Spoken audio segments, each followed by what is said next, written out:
Yo, yo, yo, yo, what is going on, everybody? Welcome to another episode of It's Really Podcast. Sorry about that. I know we kind of put this off for quite a while, so what's good, Tyler?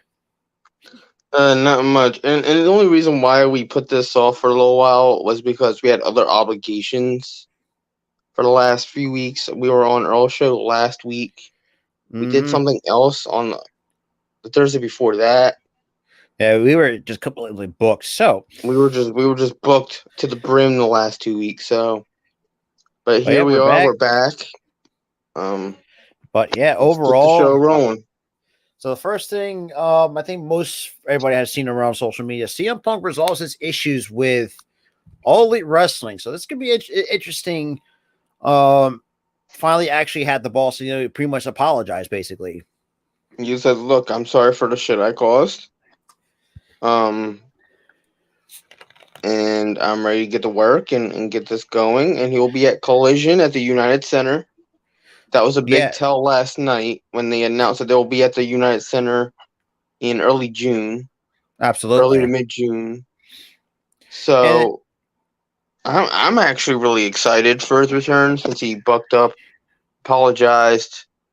He got on everybody's good graces, which I'm glad to hear.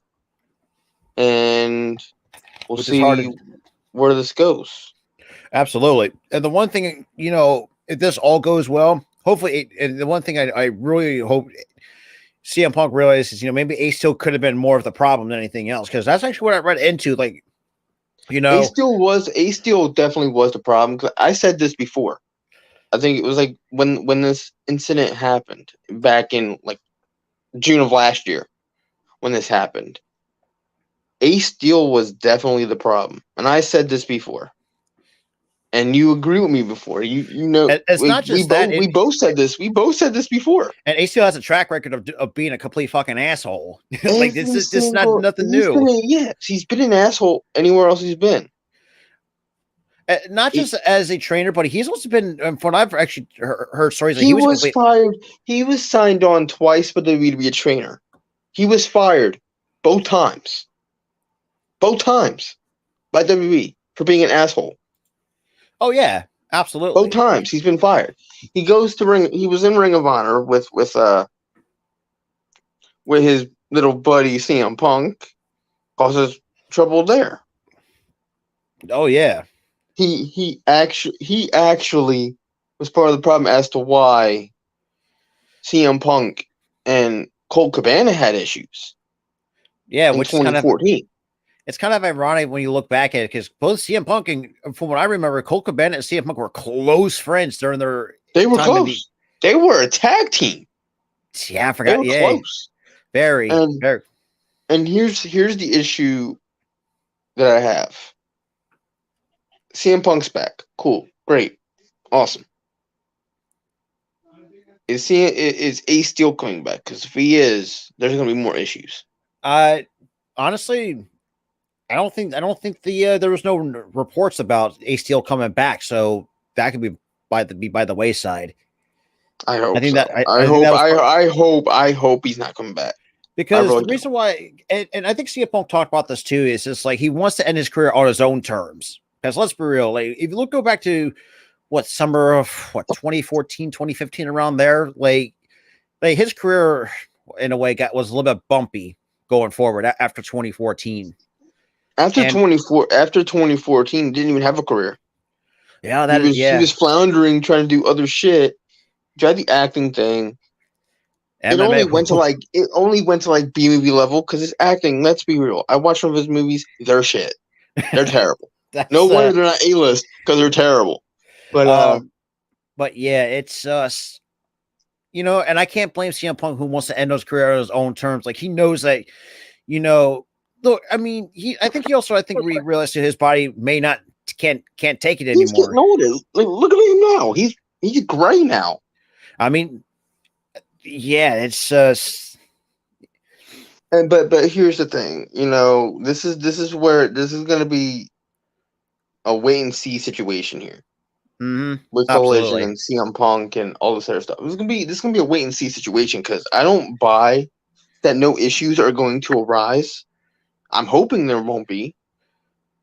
I'm hoping. that Well, him and the Young Bucks were part of that conversation where he apologized to them. well, I we'll hope see. so. We'll come see June 17th. Because June 17th let's just Collision. say everything goes right and with no issues. I think CM Punk can, and let's be real. I think this roster could use a guy like a CM Punk to really kind of help. Because let's be real, there's a lot of young guys on this roster that could use a thing or two and learn. And then again, you also got Brian Danielson too, is also going to be part of creative well in Collision, which is also fantastic as well. Another Ring of Honor alumni. I mean, you cannot tell me you're going to have a couple guys that actually were willing to teach the young guys. And that's just you have guys like Brian Danielson willing to teach the young guys. You got people like Claudio, the ones that are willing to teach the young guys. John Moxley's definitely one of those guys that would want to teach young guys. Absolutely, because he's that type of guy where he's willing to help other talent. Well, absolutely. And speaking of staying with AEW, I forgot to put this down on my notes. Actually, there's been some talks about what Tyler Valkyrie actually came out, or actually kind of talked. Actually, I have an article put up right now on my other computer. Pretty much titled "Tyler Valkyrie didn't think much about going back to WWE." The entire AEW locker room welcomed her with open arms. So that's honestly, I'm happy. I'm happy for her. The lady's too goddamn talented to be fucking getting misused. Crazy talented. Let's give her, let's give her a prissy, like freaking Paris Hilton type character with a dog. Yeah, and didn't even last for a month. It lasted a month, and then she's off TV because they gave her a gimmick that wouldn't get over. And this is what she had to say ahead of her TBS championship against. She spoke with Chris Van Fleet, really good guy to really listen to. But she made some interesting comments. Dude, the fact that he's like that he followed us that one time on Twitter, is mind blowing. Even though we got rid of that Twitter that he followed me on, followed us on, but I think but we still like you, Chris. We still like you. You're a good dude. And you are willing to give other promising young creators a chance. Spotlight. Yeah, absolutely. Give them a spotlight, which I love. Tyler Valkyrie said this about facing Jade Cargill at Double or Nothing. She says, quote, Jade has been fantastic. I've wrestled every type of female wrestler. I've seen a lot of people commit to something, and then they don't get to that stage where they want to be in their career and they give up. Jade has not been obviously in the business a really long time, but her passion and determination and her athleticism, like you can tell she's an athlete, but she wants to prove herself. And I'm happy to be in the ring with someone like that, and just to see that the business is going in a positive direction. I'm excited for Double or Nothing. I'm not going to take it easy on her. End quote. Here's the thing. I agree with her on one thing, and that is Jade Cargill is a hard worker. She works hard. Oh, absolutely. The problem is the fact that she's overbooked, overused, and she's been a champion for way too long. 500 days to be exact. 500 days. And half of her reign was against jobbers. Yeah, pretty much. That's the problem that I have with this. I'm not going to knock Jade for not being a hard worker. She is. For being a competent wrestler compared to what she was early on, she is. Yeah. She's a pretty good wrestler. Oh, absolutely. Other people have their opinions that she's not that great. She doesn't work hard. She does work hard. I'm not going to knock her for. She does work hard. She does care. But they just keep feeding her jobbers. Yeah, in a way, I think you could read into it. Yeah, it sounds like they might. Well, we'll see come Sunday. So I think they might. They might pull the trigger on Taya. She's like, she's over with the crowd. She's over. She's like, no matter what promotion you see Taya Valkyrie wrestling, she's always over with everybody. Yeah, she's loved by everybody in the wrestling fan base. There's not one person I've seen, I don't like Taya Valkyrie. No one said that ever. You'd be one crazy person to actually say. Someone will actually be crazy. It's like, no, I didn't like Frankie Monet, that character. Oh yeah, the character. I like the person behind it. That's Taya. No, absolutely. I mean, I don't. like I like Taya. I just don't like. I didn't like that character. Oh, absolutely, because it's like you had so much potential in the palm of your hands, and yet could nothing do with that. And we see it at times, where her potential is, on display. Whether you're watching from Lucha Underground or oh crap, now I'm drawing a brain fart now. Lucha Underground, Impact. Impact. I didn't. She wasn't. Where else was she? She's been everywhere. Let's. AAA. She's been in AAA. CMLL. She was there. Yeah, she's done a lot. Most of her time was in Mexico. That's where all the Spanish stuff comes in. Yeah, in her gimmick, which I like. She's like her gimmick is like half Canadian, half Hispanic. That's her gimmick. I think so. I think she is. I think this is. We think that it's her time. Because I mean, look, I think Jade Cargill could be really good. Just take the belt off of her. That's all we're saying. I don't think. I'm not saying like I hate Jade Cargill. It's just like her title is kind of starting to get stale over time. She put it this way: we like Jade. The problem is she's becoming boring because she says the same. Even her promo work needs a little bit of work because she just says this. She reiterates the same thing over and over and over. Yeah. I'm that bitch. Cut the shit, Tony. Every single week. Yeah, that's something I feel like, Now, in the beginning, the cut the shit, Tony was funny. Over time, it's just like, yeah. Over time, it's like, no, you're overusing it. You're overusing that. Yeah. But it's gonna be interesting what Double Nothing. And from what we've been hearing, man, Double or Nothing looks like it's gonna be a really good show this year. A whopping 4 hardcore matches. That's fucking nuts. 4. One of them is gonna be a car crash. Yo, I know that for a fact. Anarchy in the Arena is going to be like the last 2. Absolute car crashes, blood's everywhere. And like my buddy Earl says, if you're wearing a white shirt, don't go to that show. Don't sit in the front row. No, blood's going to be spilled, but blood's going to get spilled. And also, too, I think, it's got the Sanction match.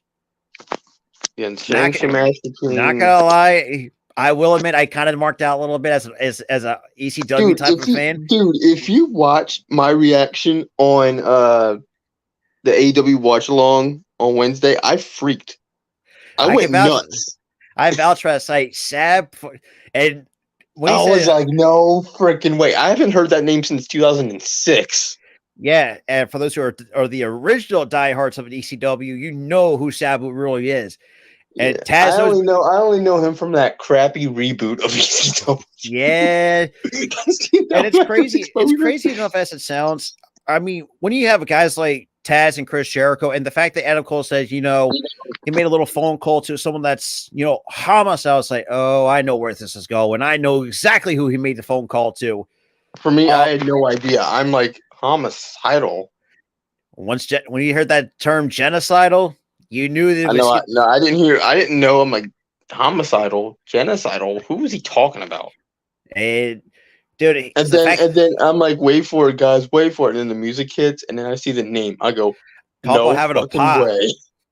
And it's like, I mean, if you watch, for those who have not watched for those who have watched Sabu wrestle, this dude will put his body on the line for not just for entertainment, but for extreme purposes. This is one guy you do not want to face in a hardcore match. The thing is, he's not going to be in the match fighting. He's going to be the enforcer. Oh yeah, I know that. I'm just saying. But he's already picked a side, so he's going to do something. And you can see Chris Jericho kind of like, even look at it, Chris Jericho face is like, what the fuck? Dude looked like he saw a fucking ghost. And Taz knows better than Sabu, better than anybody, because I've seen a few matches when him and Sabu were going at it in the original ACW. Like, it's, Sabu, boy, this dude, no matter what, like, this dude is so crazy that he will super glue his wound shut. You can, if you have not seen this dude's always battle scarred. That's almost got burned to death at one point. Yeah, that is true. he ain't even flinched a bit. I'm like, what the fuck? But now moving over to so interesting news. Peyton Royce, aka Cassidy, is returning to the ring after her pregnancy. Thank freaking God, man. After after her Shawn Spears had their first kid last year, which is phenomenal. Hearing some phenomenal news about, and Cassie Lee, and also I've been hearing there's also been talks that Billy Kay might be returning to the ring as well. Yo, bring back the goddamn Iconics right now. Give them back. So it looks like they're going to go Bring into back. Promotion in Australia by the looks of it, from the Oh, god reports. damn, they're gonna be in a promotion. They're gonna be in a promotion I can't even watch. God damn it. But wish nothing but the best for her, because especially having her being her first time mom and everything. Yeah. Just I mean, I not think. Then again, I'm very happy for Shawn Spears too. I'm really happy for him, and at the same time, because it's like for a dude that's I think once you kind of get and you can see the kind of the human aspect of Shawn Spears, and it's kind of awesome to see. Not all people are, and like Tyler said, there's some good guys that are the most fantastic heels you can think of. I swear, I don't get it. Like every time I see like a heel breaking character and they're interacting with a fan, they're like the nicest human beings ever. Yeah, Austin Theory, he interacted with a kid from Make-A-Wish. Nicest dude ever. Oh, absolutely. Freaking Alexa Bliss, when she was heel, right? Talked to a kid about a goddamn eating disorder. Gave her advice. Greatest human being ever. Who else? Randy Orton. Known to be the greatest dude ever. Knowing he was a great heel. Even though let's just be real. 2009 was when he was at his peak. He did 2005 and 2009 when he was cold. He was a cold motherfucker.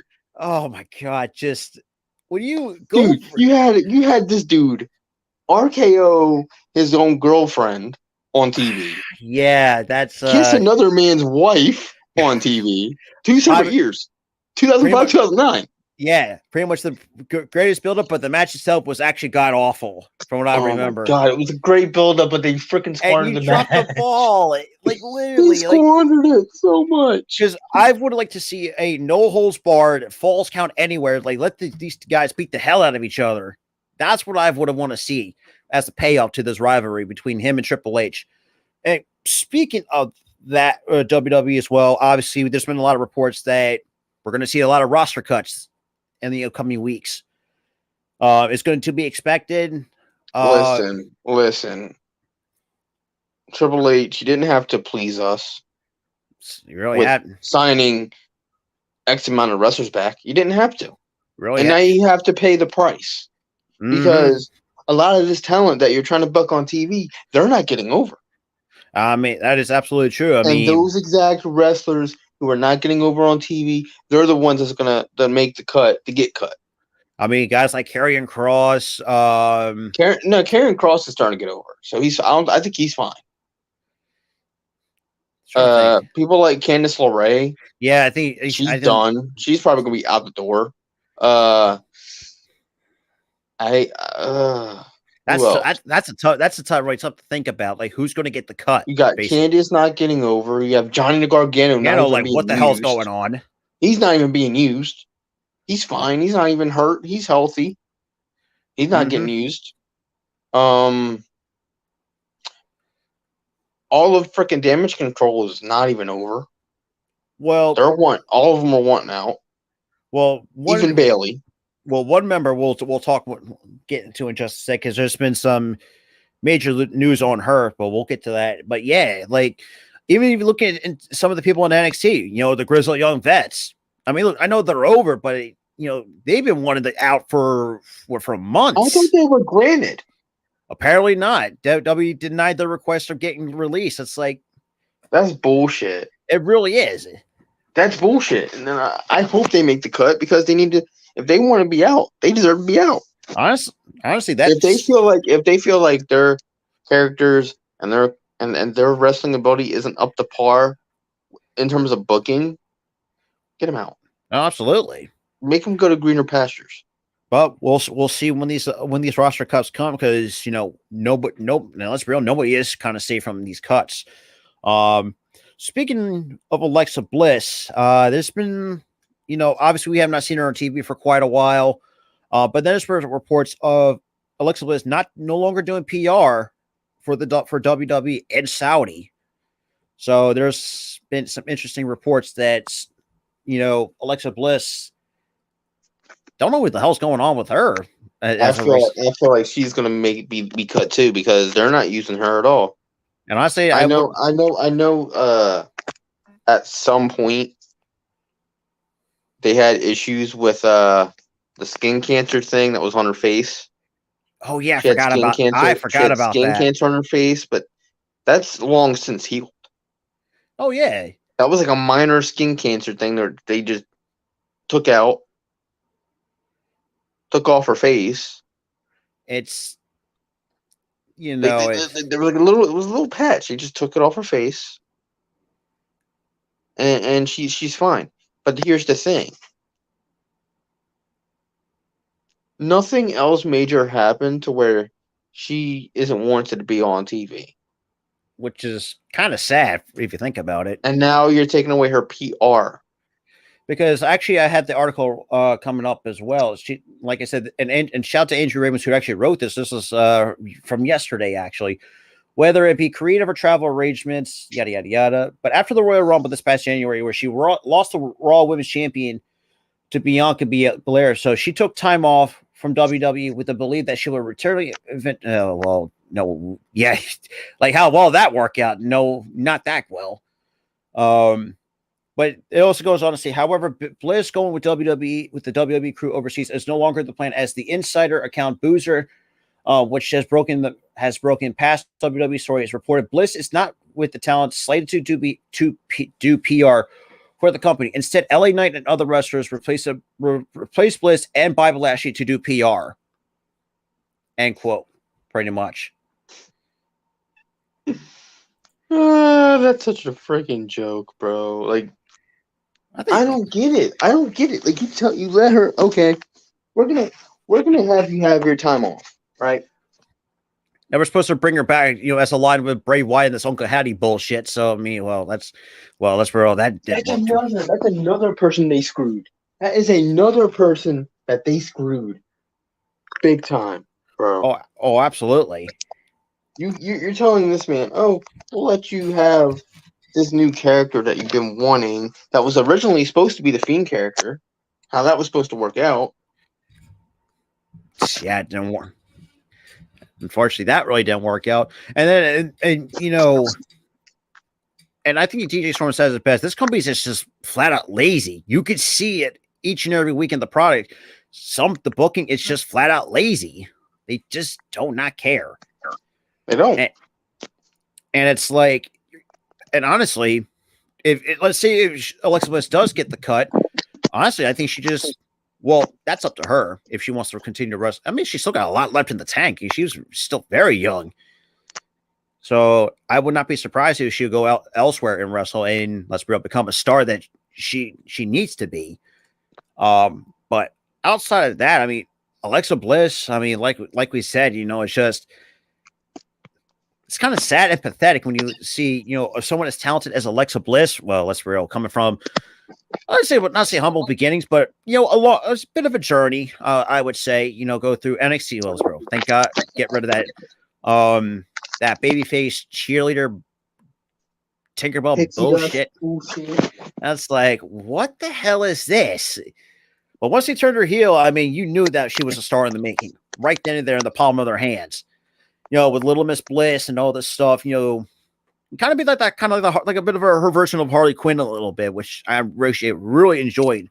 It wasn't really Harley Quinn until she did the whole Fiend thing.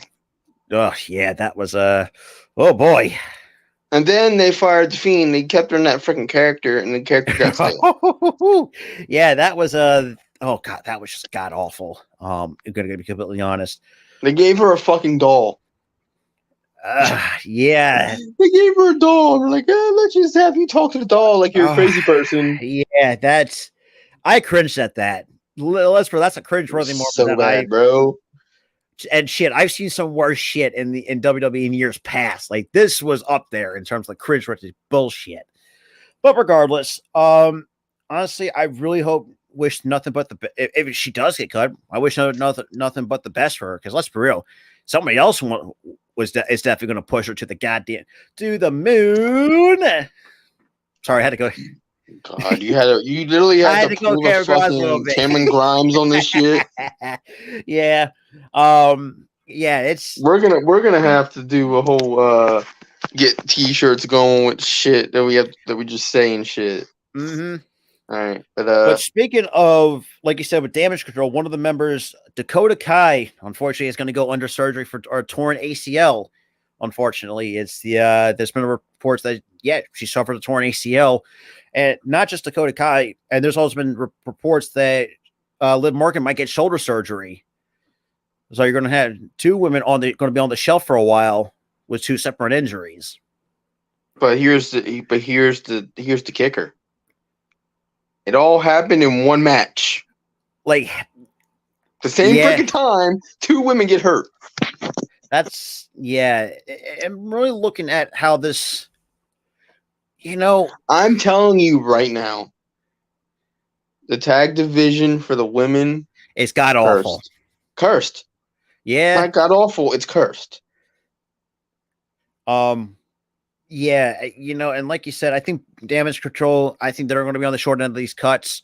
Because like I said, I think Bayley. Well, how much time does she have left? Well, then again, she's still kind of young though. She's Bayley's been wanting out for a while because ever since she was doing Damage Control, her stardom just went. Yeah, went down the crapper. Mm-hmm. But yeah, it's kind of sad. I mean, I was like not a huge Bayley fan, but I've always enjoyed watching Bayley wrestle. And it's just, I don't know, like it just really, really just turned away. It's just like what happened? Like, I get it over time. And I will admit, I was one of the minority to actually not like her later babyface run. It kind of got a little bit stale over time. But ever since her turning heel, which I did not mind, it's just, you could, like, some of the stuff that was written for her could have been a lot better. In my honest opinion, instead of this ding dong bullshit, it's like, what the fuck is this? Like it does. Yeah, the ding dong shit needed to go. It's good, Rafi. Still does it on something, but yeah, they did that on. They still do that on occasion, which sucks. Yeah, and the whole Damage Control thing, they're not getting over at all. No.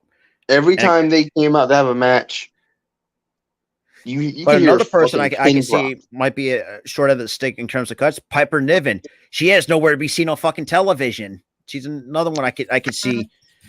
I'm not saying to say like a complete asshole, but I think she deserves better elsewhere.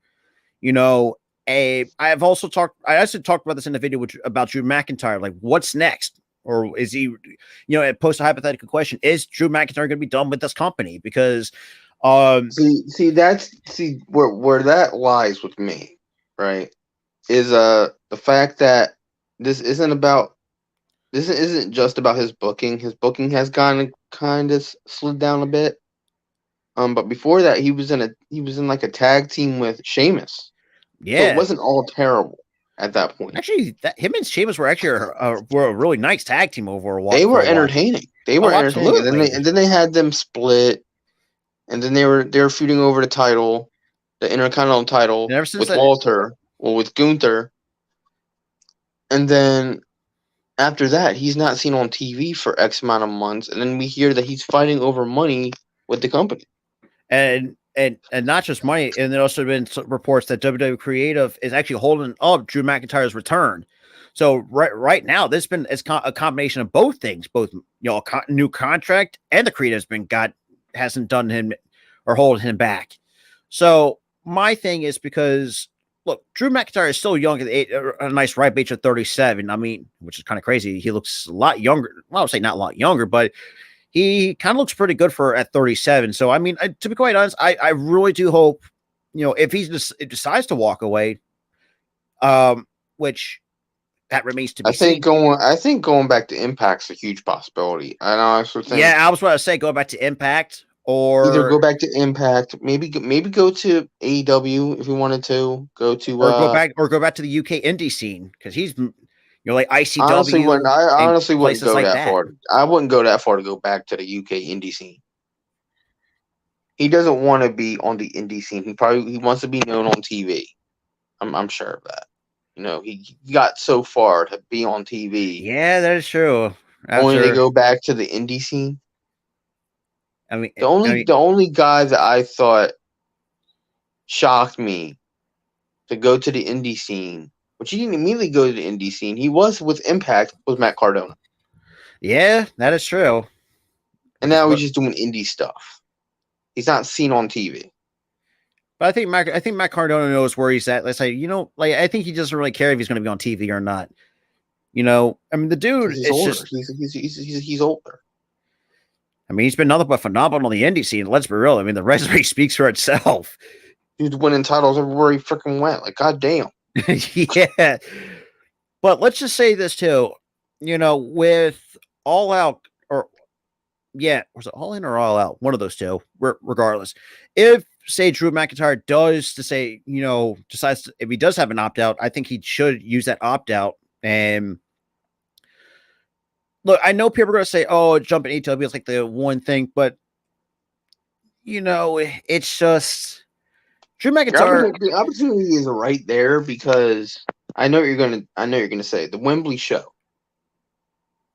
The Wembley show is coming up right in August. Oh, absolutely. That's right in his wheelhouse. That's home. Literally, on almost a sold out crowd, almost 90,000 for All In. That's home. That it's like literally, like you can't ask for better than that. And he's finally gets the opportunity to actually try to win a match in front of a crowd. Because remember, when he won the world title at the wrong well, I would say at the worst possible time, I would say. Yeah, that was the worst possible time to win that title. Because he won it at WrestleMania 36, 35? I think 36. Yeah, it was 36. In front of absolutely nobody. Because before he got that moment to have that Mania moment at Raymond James Stadium that year, COVID hit. They weren't allowed to be at that stadium with fans. Yeah, which is, I was like, God dang it! Like I literally, and at that point, it was like the worst possible, and also it was the worst title run for him because he was getting over online, but nothing to show for it at the stadiums or at the arenas. Yeah, because of course they weren't at the arenas. They were stuck at the Performance Center, pretty much. They were in the Performance Center with, again, absolutely nobody. And then they were at the Thunderdome, which to me, honestly, and probably to him, that felt artificial. Yeah, there was no natural cheers, no natural boos, no natural adulation from the fans. None of that. No, absolutely not. They were all on video. They were all on video screens with fake cheers piped into the arenas. Yeah, absolutely. And I feel like, ever since when he lost that world title, you could feel that his momentum since having that title run starting to really died pretty much in a way. I would say kill him figuratively, but kind of kill that momentum he's had. It was like as soon as he lost the title, he started sliding down the card. Which is, I'm thinking to myself, like, what the hell? Because at the time, we didn't really know what the hell was going on. So it's like, well, we come to find out that he was sliding down the card. It's like, dude's a fucking main event. Like, the dude's so fucking fit. It's a talented. The guy at that point should have stayed main event. Should have stayed. Oh, absolutely. But for him to win the day, for him to have his moment when he had his moment in front of absolutely nobody was there to even congratulate him or cheer him or boo him, whatever, to have a reaction. That's. You guys just hold his momentum after losing the title to Brock of all people. Was it Brock? No, it was. I think it might have. No, it was Bobby Lashley. He lost. Bobby Lashley. After he lost to Bobby, all the momentum shifted to Bobby, and none went to him, and he started to slide down the card, and became forgotten pretty much on television. And I wouldn't say forgotten because he was still being booked on TV. Oh yeah, that's true. He was in tag teams. he was working with his buddy Sheamus, but which just I thought was fine.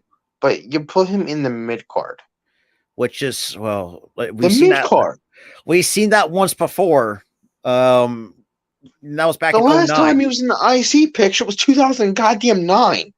Yeah, and correct me if I'm wrong, that was a short ass title run. Bro, he had a short title run, and then he became a jobber. Pretty Yeah, much. He yeah, was still in competitive matches for a little while, 2010, 2011, 2012. 2013, he started to become a joke. yeah, 2014, he was in a goddamn faction that was a jobber faction. yeah. 3MB, if I recall Fucking correctly. air guitar on it with Jinder and freaking Heath. Really wearing leather pants. It's like, oh, Wearing God. leather pants that ripped on him.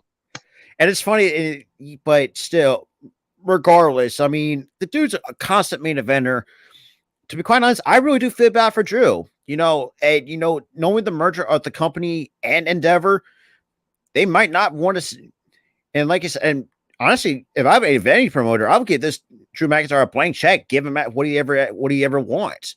Because I think you got one of the most richest companies out there. Endeavor has a like a multi-million-dollar company in UFC plus a multi-million-dollar company in WWE.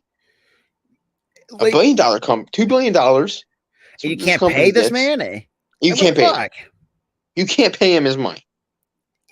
It's sad and pathetic for a guy at Drew McIntyre's caliber not getting what he is owed. And shout out to my a good buddy of mine that I know through Earl Cherry. Yeah, she's pissed too, and she's a diehard Drew fan, and I feel for her. I really do. I've always loved Drew McIntyre. I'm not like a diehard, but I will. His matches are just so entertaining, and yet you can't pay this man whatever he's asking for. For me, I think it's absolutely bullshit. But yet you decide to give a lot of money to Brock. You give a lot of money to Roman, who doesn't want to do shit, and it's pathetic. But here's the thing. Roman has an excuse. Oh yeah, well, skewed. He has that cancer thing that happened. So I wouldn't say it's pathetic that he doesn't want to do shit. It's the fact that the money and the schedule doesn't line up. But he is a world champion, so he does get world champion money. That is true, and not to mention you have a lot of money coming in from both Endeavor and the WWE combined. So what? And sorry, we actually talked about this once before when they cut the catering crap, and it's like you're pretty like this. It doesn't make sense to me. Do you know why Sasha, who is now Mercedes, and Naomi, who is now Trinity, left? It's because of the money. Because of the same bullshit they're doing to Drew. Because of the same bullshit they're doing to Drew. Honestly, if I'm Drew, I'm actually considering my other options. Go to AEW because you're going to be in your backyard and well, technically even from Scotland, but still you're still in the UK, which is a very nice market too. Or go back to Impact, where he pretty much in a very short time frame, he actually was really good on Impact. Which let's be real, they do 2016. Yeah, 2016 was his best year.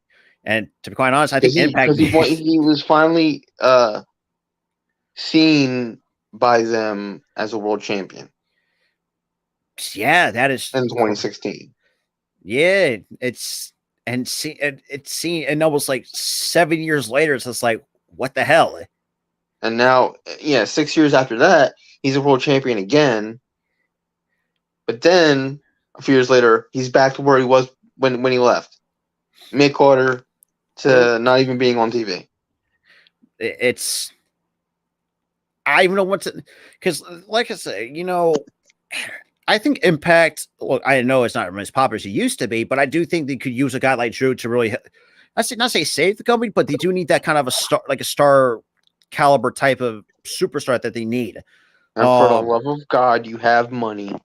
Get out of the small ass arenas. Yeah, that is. Go back to Go back to do what AEW do what AEW is doing. Yeah, go to them smaller arenas. Because for me, I haven't watched Impact. I know the shows are good, and people are like, "Oh, trust me, the shows are good." I believe that, But the problem is having a minimal crowd like that just takes me out. Just takes me out of shows. Like, yeah, it doesn't. Just takes me out. It really does. And now you're seeing. Now I know I watched Ring of Honor constantly in 2016 when it was like that too. But here's the thing: Ring of Honor was always a smaller promotion. Yeah, I mean, they always held Impact used to be like at Universal Studios. Head to freaking head with Raw and SmackDown. Yeah, I remember that. They used to be at Universal Studios, which had a bigger, but they built a goddamn arena in Universal Studios. Yeah, and they had a really nice crowds each and every week on television. Now you can't even fill maybe a 100 seater. That's. And it's like, and so it's kind of like what a Ring of Honor is now. But then again, I think Ring of Honor does get a pass because it's basically like a rebrand. It's a rebrand. But they also did do shows at arenas, and they did sell out arenas. So I think they needed to start doing arena shows. Yeah, that's a good point. And it's like, or if I'm Drew, I mean, like I say, or considering AEW because they're going to now start doing their dynamites in bigger arenas. Remember, they're going to have a show up in Boston at the TD Garden, so they upgraded from the previous. They're going to like bigger, like Wells Fargo Center like arenas, and they're in talks with the Wells Fargo Center too in Philadelphia. So that's now you go from small arenas for 3 years, and now you're going to go up to bigger arenas. Yeah, and the fact you sold out Wembley that right there is improvement. That right there is tremendous improvement. Tremendous improvement. And if they're able to sell out TD Garden later this year, I will be shocked. Honestly, I wouldn't because I know. I'll say I'll be shocked because AEW is still fairly young. Yeah, it's been 5? Was it 5 years now? 5 years, like it's still fairly young. But for them to sell out a big arena like that, I will be shocked, but I'll also be happy and ecstatic. Absolutely. It's all about the hard work that this company puts in. Not to mention that too. They already sold out Wembley Stadium for crying out loud for one of the biggest shows of the year, and that's all in.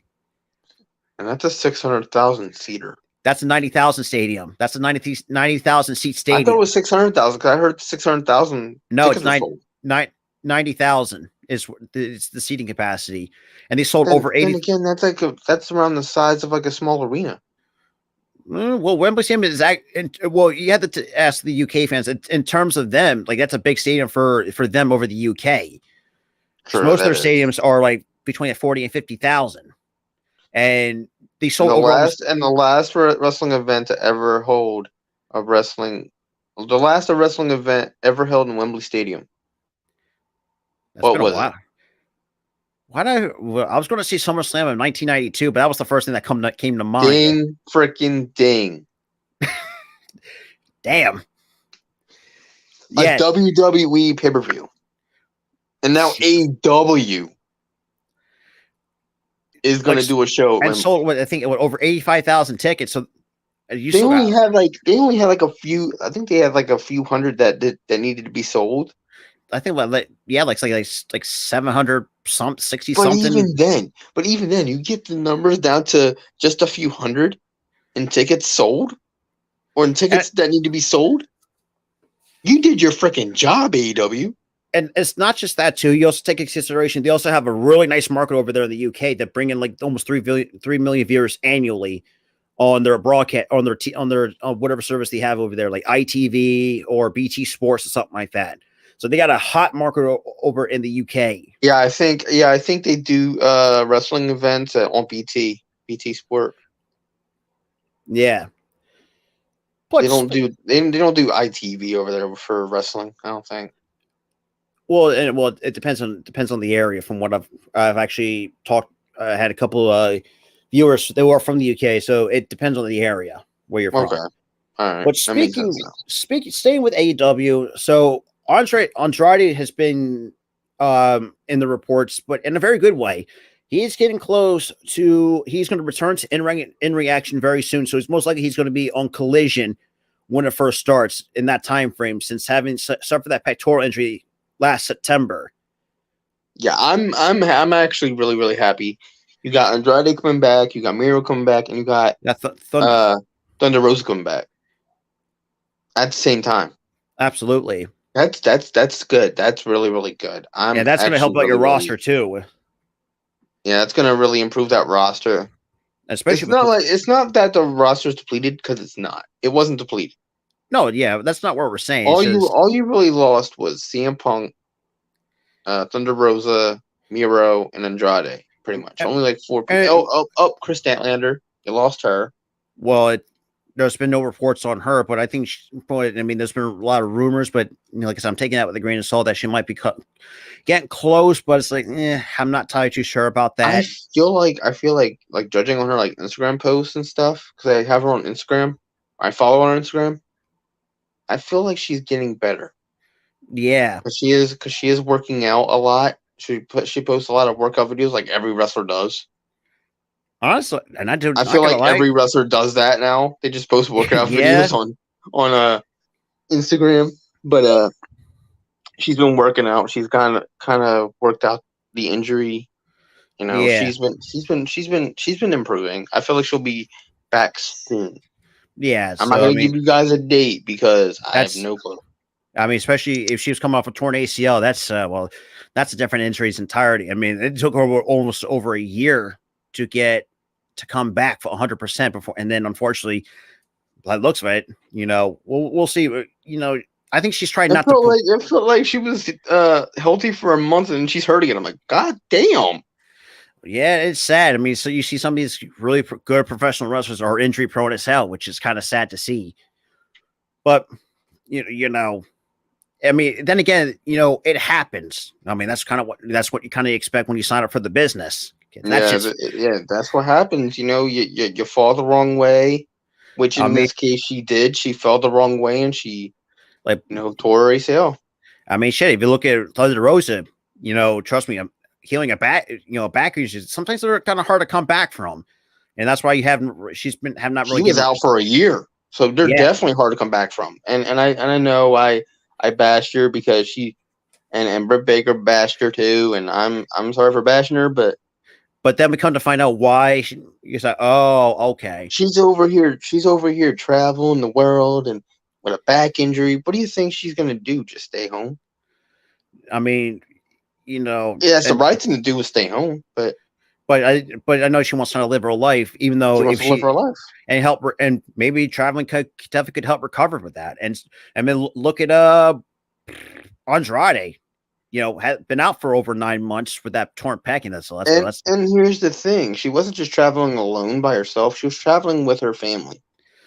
yeah. I mean, it's just like He's like hanging out with her stepson and her husband and yeah, everything like that. She's traveling with her family. It's not like yeah. she's just doing it just to do it. Oh, absolutely, absolutely.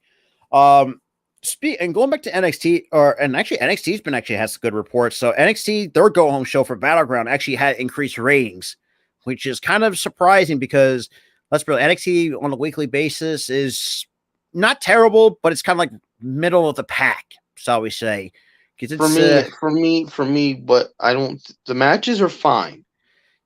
yeah, yeah, it's the cheesy bullshit that they put on every week. The matches are fine. The cheesy fucking segments kill it for me. Oh yeah, and I've actually, and for those who have not seen my video on that, I kind of talked about that, kind of in a way, pretty much was but talk about the downfall of NXT, but NXT. And now you have the wrestlers cutting promos in front of a green screen. What the hell is that all about? I do. Well, actually, oh, that should. Damn, that's fucking. I forgot. I didn't know the. What is this? 1992? Oh yeah, that I forgot. Wrestlers are freaking cutting promos in front of green screens. What, their name in the back? Yeah, apparently so. Bro, what the hell? They're going back to like the early 90s with the shit. Like, no, we don't want that. It's fucking crazy, man. It is crazy to say to beyond belief. But but overall, I thought the go home show for NXT was actually really good. Like I said, according to the ratings, because Battleground it's going to be one of the we'll see how that turns out because not gonna lie. I mean, the last pay-per-views and their pay-per-views have been very good. You know, Yeah, you but know, the problem here is that they've shot themselves in the foot this weekend. yeah, that is true. They'll be going up against Double or Nothing.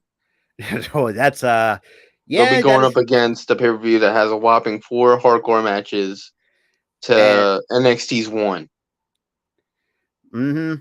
that is true. Speaking, um, and Saraya actually spoke on her end of her time in WWE. She pretty much says, "quote I was miserable not being able to do anything, but she did obviously." She sat there promising fans on Twitch that entire time that they've screwed her. Don't worry, guys. There's something brewing. Don't worry, guys. I'm coming back. Don't worry, guys. Don't worry, guys. Don't worry, guys. Beating a dead horse. Yeah, And WWE did absolutely nothing with her. and she actually made a statement on the Mark Hoke show. Pretty much, yeah, like I said, she was miserable at the end of her tenure because we use her. And she goes on to say, "quote It's not replaceable though. The feeling that you get from something you love is just not replaceable. You can't just fill it with something else." I was doing. She was trying to fill it with Twitch. We'll get to that. Because she wanted to entertain fans so bad. And she couldn't do it. She couldn't do it because they kept saying, "No, you're not going to be booked on TV this week. No, we'll think of something. We'll think of something." No wonder she was miserable. But she also got to say, I was doing Twitch, but also I was also being held back so much when I was in the WWE because they just didn't give me the freedom to do what I wanted to do, to even try and find something else that could potentially fill that void. Then also didn't want me doing media. They didn't want me to do anything. So I was sitting on my ass for a couple of years and people thought I enjoyed that. No, I hated that. I was miserable and maybe very depressed. Not to the point where I started doing drugs and drinking again, but because I was a lot smarter by that point. It would make me so miserable, not not being able to do anything. God, I fucking hate English. End quote. That's who was her statement. So, yeah. This is what basically happened. She's on sabbatical. Right? Let's paint a picture with a scenario here. Let's say Rob, his job tells him, stay home for a little while, you're hurt. Because he gets hurt on the job, stay home for a while. He tells his boss, look, doctor's cleared me to come back to work. No, we'll think of something. Weeks go by, months goes by, a whole year goes by. Nothing. Mm-hmm. How miserable would that make you feel? Because I know it would make you feel very miserable, and crazy. Not to mention all the amount of money that I'm missing out because let's be real, bills nowadays. But it's just exactly, and that's probably part of the issue with Saraya or Saraya. She has to pay bills. Not only does she have to pay bills, she's got dogs. Mm-hmm. She's got a husband or boyfriend or whatever. Yeah, and that's living with her. So she's got extra food she has to get into her house. She's got to do so much that involves money, and she's not getting it. Yeah, and the fact that and it's funny too, or not say funny, but it's crazy part too. But it did say that she was been sidelined for years, not doing be medically cleared by the doctors, as she had spinal stenosis. That was the diagnosis that the doctors gave her. And at that point, she wasn't clear. At the beginning part of that year, at that point, she wasn't cleared. Yeah, and it's like, but I'm pretty sure along in that year, she was cleared by doctors, and WWE knew about it. And they did not want to put her back in the ring. It's and like she said, which is something she was wanting to do. She probably got excited for it and WWE just kept telling her no. And not just that too. And and we talked about how strict the WWE can be because, like, say, oh, they're sports entertainment, not professional wrestling. It's like the freedom if you want to be a professional wrestler is pretty much thrown out the window if you go to the WWE. They pretty much Wrestlers don't have freedom. You got to say what we write in a script. You gotta do what we got. You gotta take this gimmick and try to run with it and try to get it over. Because we're not gonna have you change. Doesn't matter, if you like it or not. Oh, and guess what? The name you used in the indies? Sorry, can't use it. Yeah. And it's like, and that's what rubs me the wrong way with this company, because, like, you've seen these other guys, seeing these, former WWE stars actually becoming, let's be real, bigger stars than what they were in WWE, especially with the creative freedom. And they can do, what they want to do and actually say what they want to say in terms of the promo work. Like, perfect example. Look at Jon Moxley before he left the company. Like, he was so fucking. I think you saw about another guy that was miserable. Jon Moxley was a perfect example before he left. You're gonna turn heel the same day that your best friend, your real life best friend, announces he really has cancer. Oh, and that was the same fucking episode. The same fucking episode later after he makes his announcement. And there's been that pissed me off. Oh, this is gonna piss you off anymore. There's been reports that he had a promo written for him about I think dissing his like Roman Reigns is like cancer and whatnot. And yeah, I know. I saw that. I know. I saw that report the year that it happened. I was like, oh, why? And that rubbed me the wrong way too. And that was that first time I went on hiatus. Yeah, one of my many hiatuses that I don't, normally continue. Do. Yeah, but here's what really rubbed me the wrong way.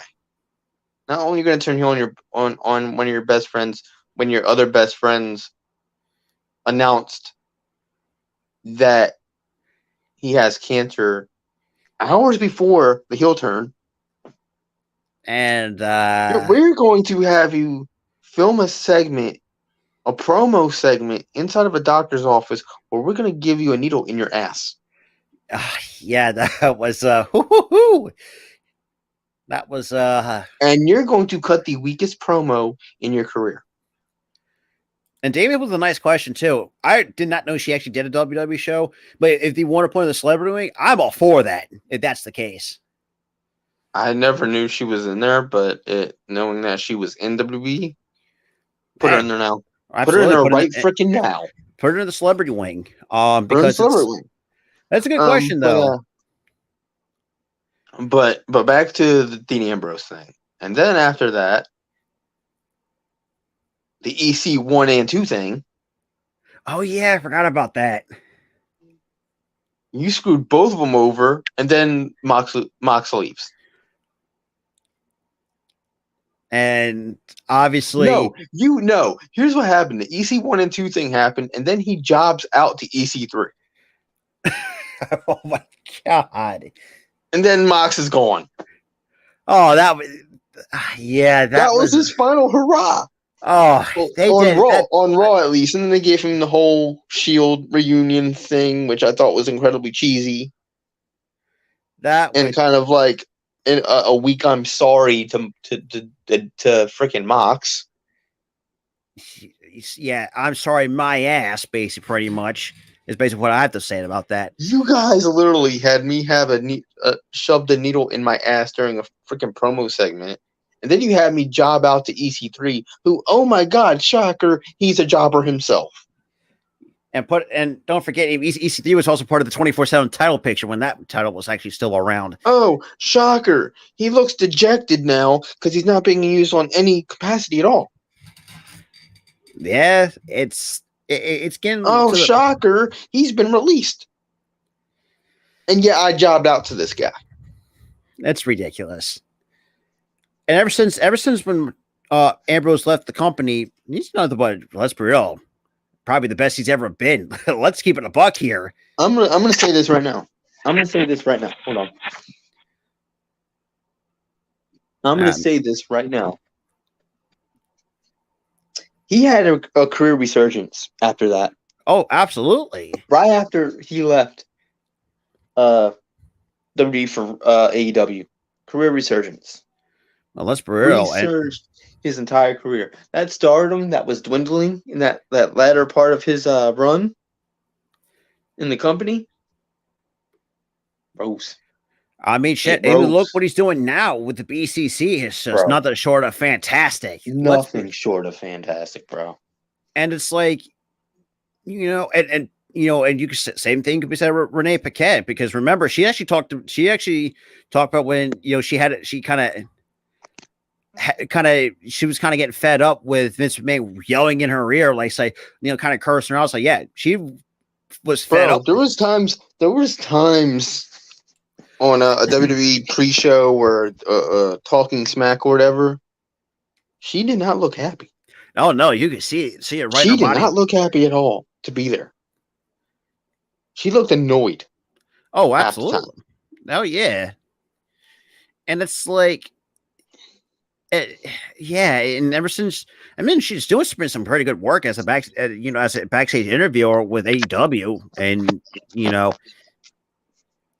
it's like, and I think we said this on a couple times before, like with the resurgence, with the emergence of AEW, some of these other indie promotions, like you can see a lot of wrestlers want to go to AEW or stay or go to any of the indie promotions, because WWE, like I said, in its glory days, was the end all be all to your career. You can make a ton of money, and travel the world.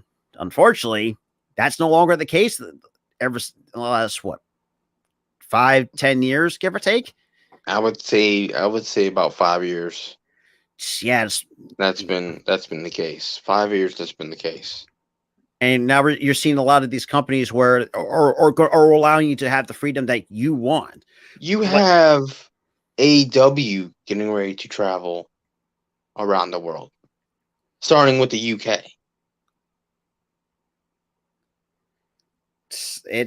They also are out of state doing Canada shows, and they brought out of the country. And they have some couple house shows here and there too. They have house shows now. But it's not as constant. We're like, okay, we're working a show that week, but you're doing 5 house shows the rest of the week. Yeah, and you can see, and the fact you have some of your superstars saying, I'm getting burnt out. And in the case of Roman Reigns, I mean, Roman Reigns, even said a minute come out and said, yeah, was like, I'm getting burnt out because you're on the road. And we talked about this too. The one thing we hate about WWE is you're on the schedule, on the road, almost 300 something odd days out of the goddamn year, with a few rare off days in between. Here's what it is. You get Monday through Saturday. You only get Sunday off. Mm-hmm. It's like one Sunday a month. And that's or no, it's a Saturday. It's like Monday through Friday, and then you have Saturday off, unless it's a pay-per-view. Then you're working a Saturday. Yeah, and then you're either off a set. It's Monday through Friday. It also depends on the month too, because usually, like say if it's April and whatnot, you also, and sometimes people have to work Saturday. They have to work Saturday and Sunday if it's WrestleMania weekend at the same time. You're pretty much working 7 days. You're working. Here's the thing: WrestleMania week is hell.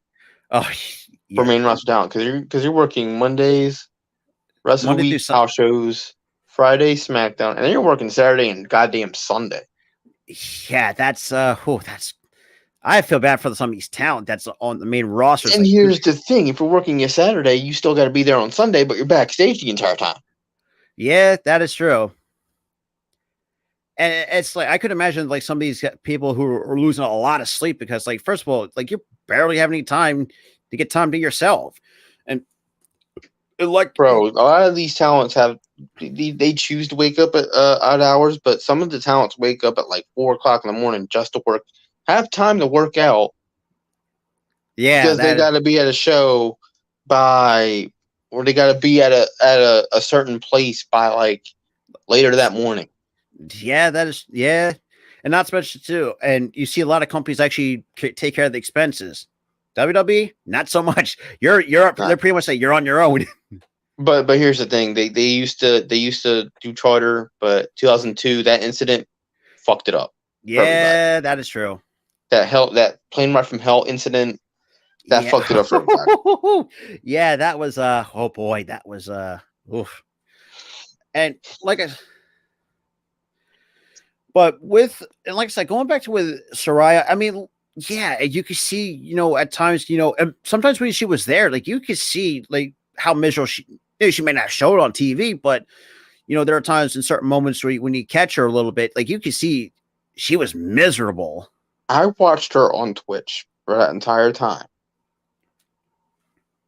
and trust me when I say this, she tried to smile, she tried to laugh, tried to crack jokes to fans, try to keep them entertained. But I could see it in her eyes. Oh, absolutely. She was not friggin' happy. And I felt really bad for her. I really did. That's just like, even when I watched this, I mean, I thought to myself, man, she deserves a lot better than what this company's giving her. And you've seen it, and I said that a lot to some other talent that are in the company. Guys like Drew McIntyre, LA Knight, for Christ's sakes. Where the hell has he been? He's on SmackDown. He's being booked. He's fine. What do need to book him better, for Christ's sakes? The dude's a freaking No, star. he's actually winning. He's winning some matches. Because I mean, think about it, before, man, dude, they were screwing him like crazy, bro. They were screwing him in the beginning when they did that whole maximum model shit. Oh, holy fuck! Get the head. That should never have happened. They're still doing the maximum model shit, but they're not doing it with LA Knight. They're doing it with what's her face, Sophia Cromwell or Maxine Dupree. Yeah. Yeah, but that's that. And also, how not creative is the names? You made Max Dupree. Oh no, let's make her Maxine Dupree. What the hell? Like, well, that's like not creative at all. It's like made another name but made it female. And it's you like made Max Dupree. You basically just created Max Dupree with a female version, which is dumb. Yeah, and one final thing before we get up out of here, AJ Styles. I mean, after suffering that, was it a broken ankle? I think it was. Yeah, at a live event, he jumped off the top rope or something and went cracked his ankle. So Andrew Ravis put this out on according to wrestlingnews.co. WWE's AJ Styles details the injury that he suffered in December that kept it silent for months. So obviously we know that's AJ Styles over decades. The dude's if you talk about he's a living embodiment of a workhorse. Like this dude will wrestle every single goddamn week, no matter what match you put him into.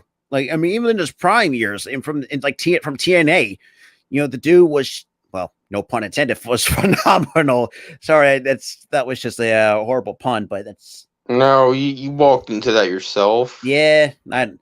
So it said Styles was put on the sidelines for several months after suffering an ankle injury in late December at a house show in Hershey, Pennsylvania, during a mixed tag match where he teamed with Carl Anderson, Mia Yim, taking on Finn Balor, Damian, and pretty much the Judgment Day, pretty much the OC and Judgment Day going at it on the house show. The injuries similarly happened over the top rope spot where the referee threw up the X. For those who actually watched, that's kind of like, it's universal symbol. Like, yeah, this dude is legitimately hurt. This dude's legit hurt. You need to stop the match. And he also and Styles goes on to say, quote, "It was a simple thing, something I've done a million times, and it usually happens the same. I was taking a back up, but I could have hit my back on the apron a little bit. But in that couple of seconds of landing on the outside, my ankle, depending on the mat and where it was, turned in on me and snapped. Oh God, that just Oh man, just hearing the description hurts. I knew right when I did it. It was just one of those things. Like it was like, yeah, I'm done. As far as rehab is concerned, as soon as I was able to rehab, I'm on rehab, and it's crazy how being in a boot for a while you forget how to there and are certain things we take for granted, like walking, running, and jumping. It's like my body had to rehab that, but I actually went for another MRI because I thought something wasn't right, because But they said the reason why it's hurting so bad because there's so much inflammation. Once I realized that, and that I wasn't going to tear or rip anything after I got it because I wanted to get better. I was able to focus on jumping, running, and stuff like that. It was like overnight it changed. Once you tell your brain you can do it, you can. It was really simple once I realized I could put forward my best effort, end quote. So, and then obviously AJ Styles will meet Seth Rollins in the tournament finals for the WWE World Heavyweight Championship at 90 Champions this coming tomorrow night, or tomorrow afternoon, I should say, or Saturday, I should say. That's right. Yeah, Saturday at 1 o'clock is 1 when o'clock. It's gonna. But oh man, hearing that description made me cringe. It turned so far that it snapped. I was like, yeah, that. Ow. Yeah, and AJ Styles, the dude's he's got a resume that speaks for itself at the end of the day. Multi-time world champion, an X Division. I think he also had the X Division, if I'm not mistaken, too. Gotta remember. That was the first title he ever won, was X Division. And then he was NWA world champion at one point. Yeah, when NWA was working with TNA in the earlier years. And that was the early 2000s, if I remember correctly.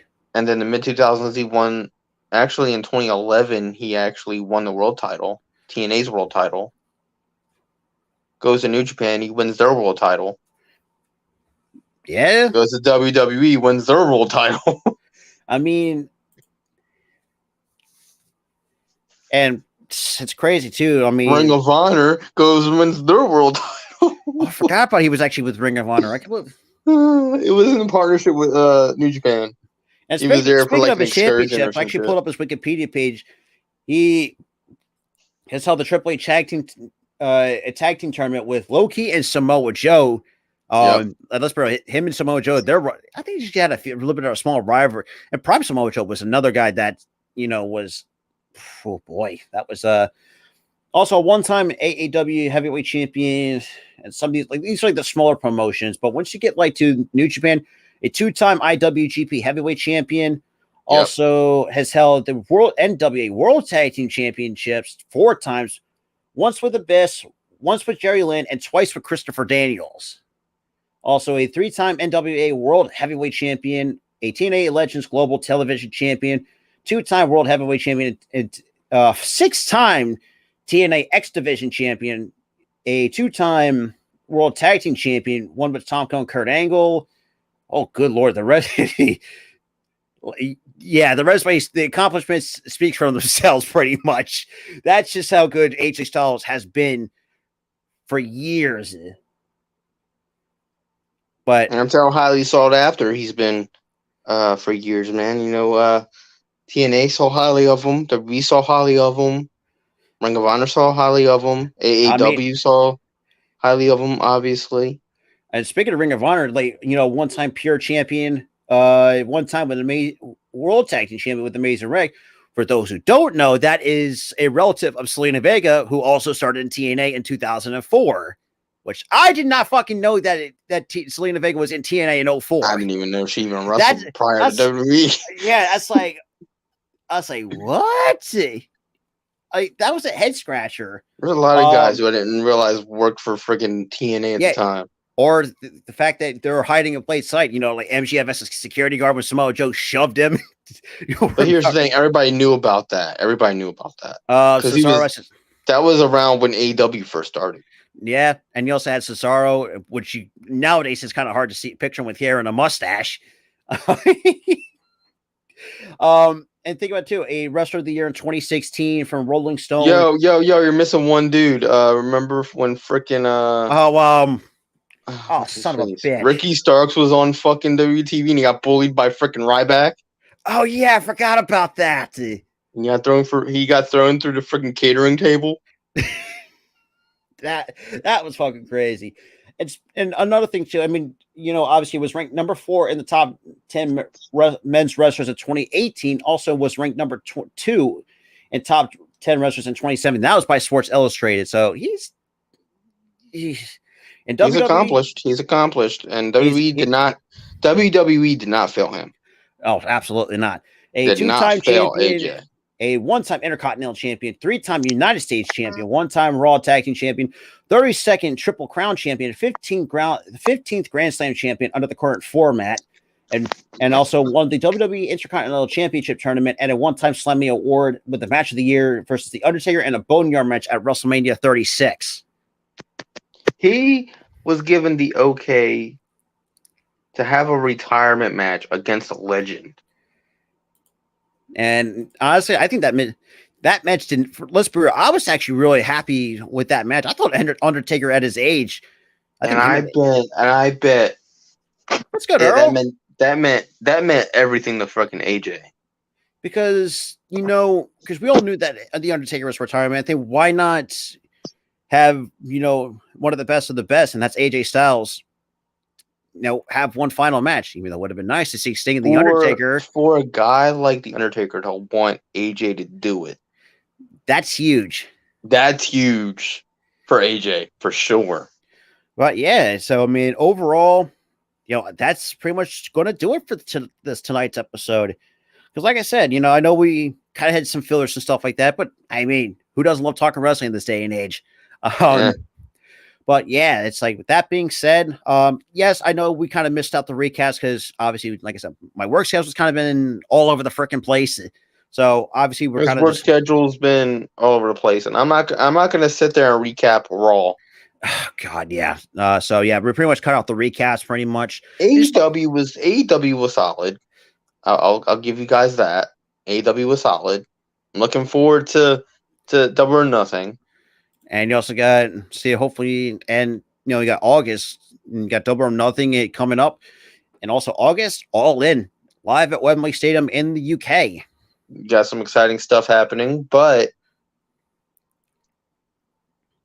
that's all we're going to give you guys today. I know it was kind of like a weaker episode, in a sense, but I mean, we got you guys all like the news and updates and stuff like that, and kind of reminisce on a lot of things in the wrestling world, because I know we kind of been holding this off for a little bit the last few weeks because we were booked as hell. But if you guys are new, make sure to hit that like button, hit that subscribe button. Make sure to check out the All Star Sports Network and the rest of the guys. Now the Hardcore Sports Network is linked down below. And that being said, this is Robert and Tyler from the Philly Sports Talk Podcast. This is the It's Real Podcast, episode number 43, and we are out. Peace.